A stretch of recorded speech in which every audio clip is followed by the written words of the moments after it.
All right, Black Gems, we're back, right? It's been a while, but anyways, I've been reading How to Be an Anti-Racist by Ibram X. Kendi, and just trying to learn some things about, just how to identify racism, how to break it down, and dismantle it. I just want to keep talking about it so we can be aware and, you know, chip away at racism. But anyways, talking about a concept of dual consciousness, right? So it says talk about how white people and black people have dual consciousnesses in America, um, and talk about two key terms when we're talking about this, talking about assimilation and talking about segregationalists. So when talking about white people, it was said in this book that um, white people fight between assimilation and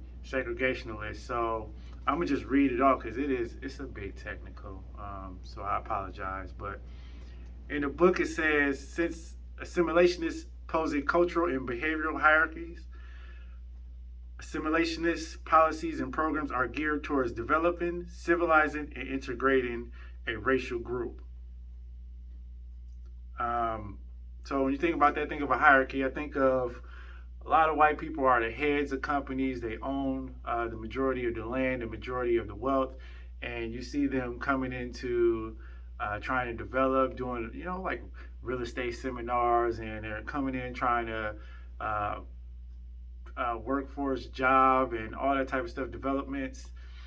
Just coming in, trying to teach people how to be like them, how to be professional, how to survive and maintain yourself in a society. So, assimilationists. Then you got segregationalists. It says poses the incapacity of a racial group to be civilized and developed. Segregationalist policies are geared towards segregating, enslaving, incarcerating, deporting, and killing.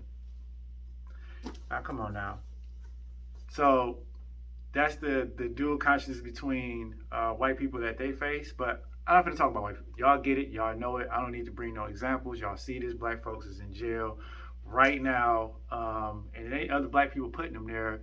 There's white people that are putting them there, keeping them there, and making money off of these things. I just found out in Wisconsin about the gerrymandering and the districting that inmates are getting counted as the population in some of these rural cities, right? Where they can't vote. If you're in jail, you cannot vote in Wisconsin, but you're getting counted towards the population. That means dollars for your schools. That means dollars, census dollars. It makes no sense. Anyways, but segregationalists, they don't believe people can be developed and so on and so forth.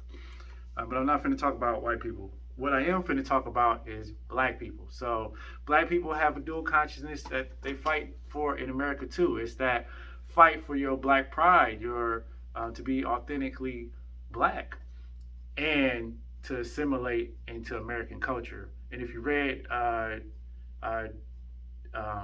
what's his name, Du Bois, he said, to be American is not to be black.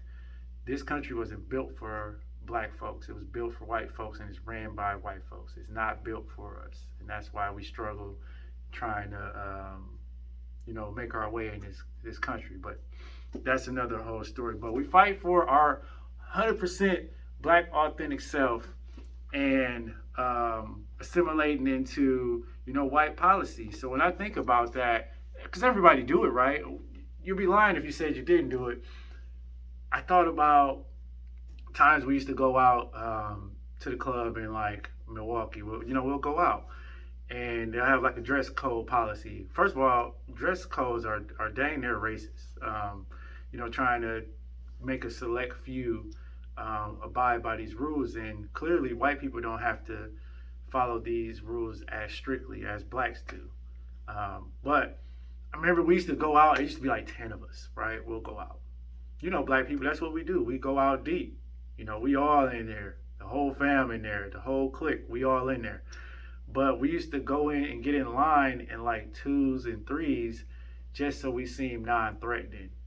so we don't seem like a gang or a rowdy bunch or like what are these black people up to.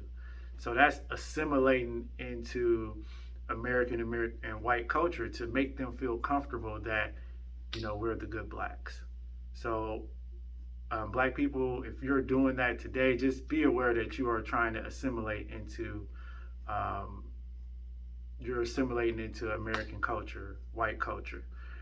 There's a million black establishments in Milwaukee, at least. You can go in there 20 deep for all they care. Like those is your people. That's how we roll. You don't have to, be a certain way when you go into these spots. But you think about, well, do I want to deal with the neighborhood that this place is in?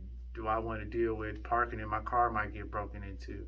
Or the facilities might not have the loans that some of these white facilities have, and it might not be up to par.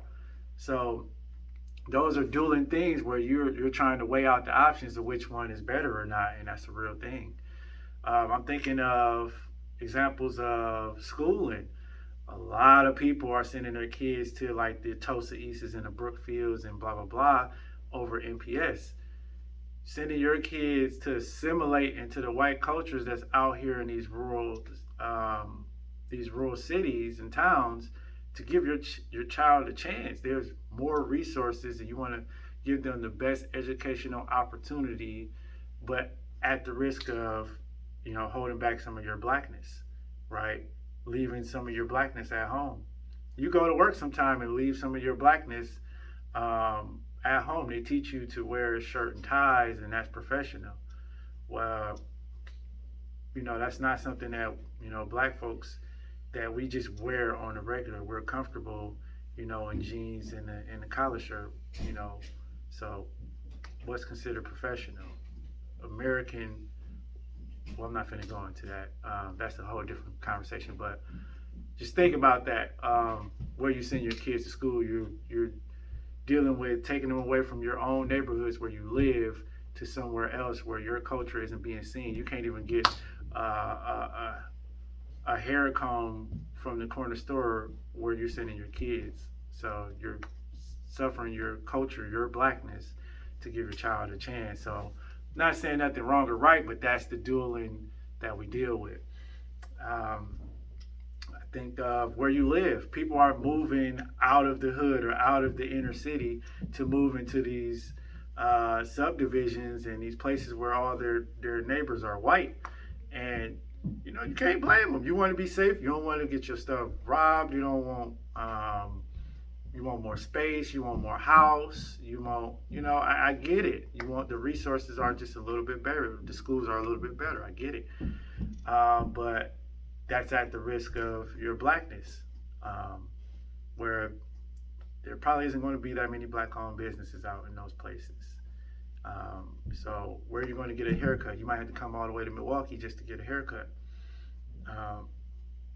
So these things of assimilating into white culture,